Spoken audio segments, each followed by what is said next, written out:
overall, probably a very large proportion of the sample would consider that they used it for some broadly defined medicinal purpose, or not in a strict medical sense, but in a broad sense. And I've included things like references to relaxation and stress relief.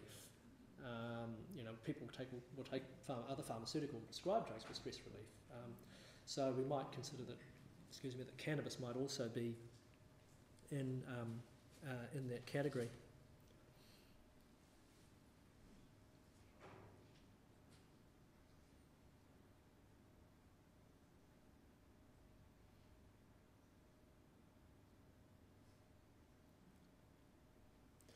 Along with the notion of the medicinal value of cannabis, there's also this notion of naturalness that this person here discusses in this quote. And that was something that was also appealing to people, was the idea that they were using a natural product.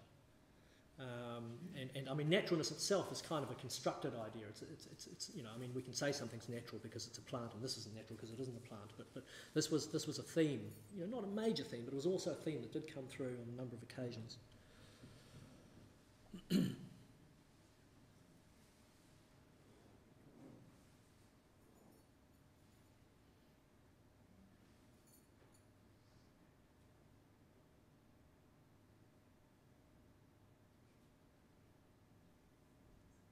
I really like this quote. It to me encapsulates a lot of the reasons that people use cannabis. It provides them almost with a kind of a means by which to triangulate on their lives, to be able to step out. There was another quote that I was going to use here where the person who's speaking talks about disconnecting for a little while, but that's a term that can be easily misrepresented, the idea that, you're disconnected from reality. But she was saying the same thing. She was saying that when she finished work, she wanted to just be able to step back for a little while and just think about the stuff through the day.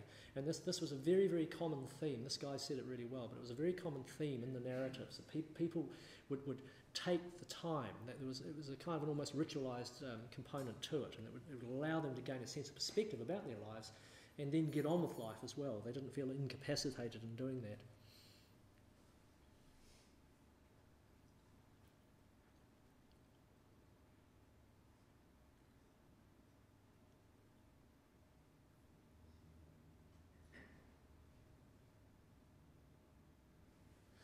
There were quite a large number of parents in the study, and a significant number of them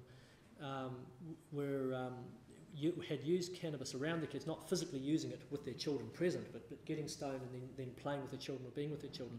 And again, there was a very common set of themes that came out of that, the idea of moving sideways from being the parent. And those of you in the audience who are parents will know how you get so involved in that structure and process of being the parent, of getting the meals ready, of cleaning kids, bathing them, tidying up after them. You get so wrapped up into that process that sometimes it's actually really nice just to step out of that and realise, hey, I can hang out with my kids. I mean, it sounds a little bit dodgy to say that these people aren't saying that they need to do this to enjoy their children, but they're saying sometimes it actually just shunts them sideways so they remember, oh yeah, there's all this stuff as well with children.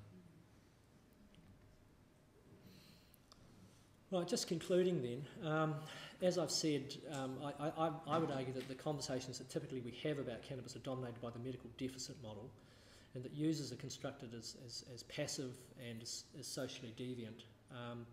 And frequently their voices are absent from the kind of information that we tend to have, or that goes through to the media, or that's reported in studies and so on. In the present study, I would argue that the users were integrated into their community. Certainly the culture was varied. This notion of a single culture was, to my way of thinking, was something it would be difficult to maintain or sustain. The users themselves felt they made rational decisions about their use, that these decisions were informed by the advantages having weighed also the disadvantages. And they saw a number of benefits associated with use, not just medicinal and relaxation, but a range of benefits. Finally, just thinking about implications, and I've sort of said this already, if we want to engage with developing good policy, I think we need to pull in cannabis users. We need to talk about these issues, and we need to value the knowledge that people have who experience phenomena through the use of cannabis, we need to acknowledge that as legitimate knowledge, as a legitimate experience. And hopefully in that way we'll be moving away from the sort of mythology and stereotypes around cannabis use and moving more towards an evidence base. Thank you.